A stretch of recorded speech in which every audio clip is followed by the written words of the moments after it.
Joining me now, Harvard economics professor and former IMF chief economist, Kenneth Rogoff. Kenneth, it's great to be with you tonight.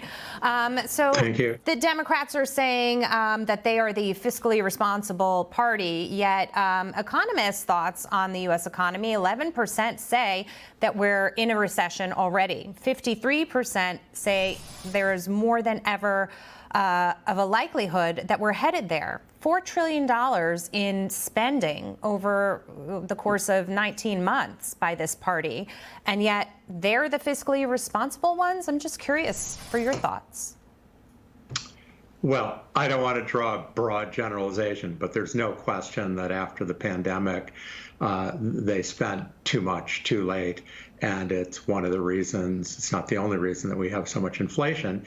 And now that the Federal Reserve, which also waited too long because they didn't want to get in the way of the Biden administration's growth plan, they waited too long to raise interest rates. They're now backpedaling furiously, raising interest rates. And I think the odds of a recession are very high. I can't say 100% about anything, but very high. And I would say more than 50% that it's going to be a deep recession. Okay, let's talk about how it's impacting average Americans, because when it comes to the segment of the population that is either in retirement or planning to, it's crushing them. 55% say that they're behind on their retirement savings.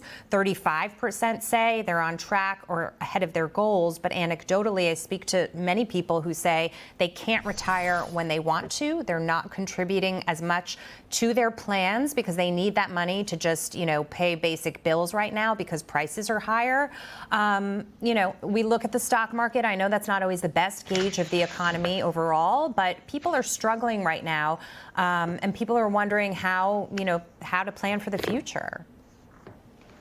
Well, if you're on the verge of retiring and you're looking at your 401k and the stock market's down 25% and prices are up 10%, that's pretty scary. There's no question. I mean, people are feeling stress.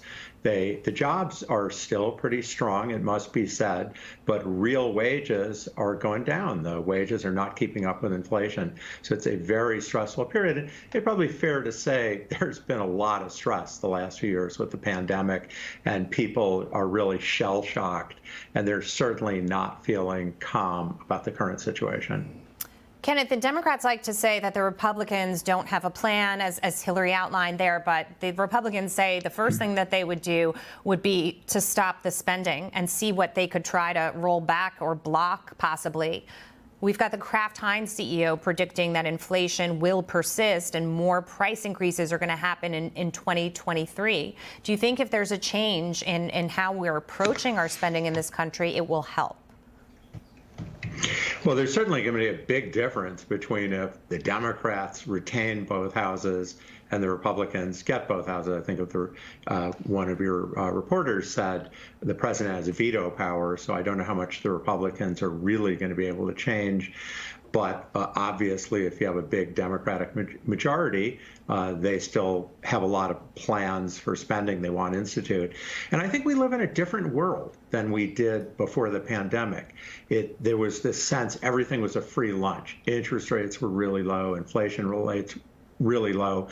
That world is gone. And I think we're seeing it all around the world, that if you want to raise spending, you have to some degree, raise taxes to pay for it. Right. Well, and that's the issue, right? There are a lot of Americans who are saying they don't want to pay more in taxes. They already feel they pay enough and that the funds are misappropriated in some ways, and that, they're not behind some of the spending that we've done here. It's interesting in your view that, the free lunch was before the pandemic. I understand what you're saying about low interest rates and whatnot. Some people feel the free lunch has come for a segment of the population post-pandemic, and that those people who are still beating the pavement and going to work, they're having a tougher time, actually.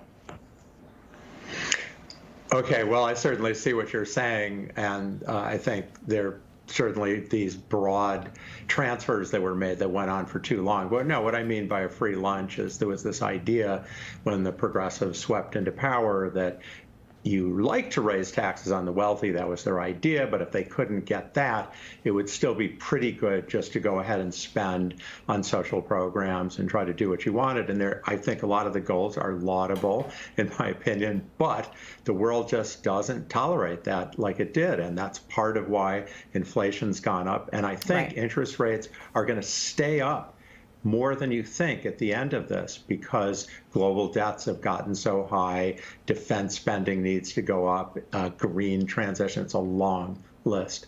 It's a great point that you make. I agree with you. The market thinks the Fed is going to, maybe keep the foot on the gas and then pull back a little bit. I'm not so sure that that will be the approach. And so I'm glad that you brought that up. Kenneth, great to see you tonight. Thank you.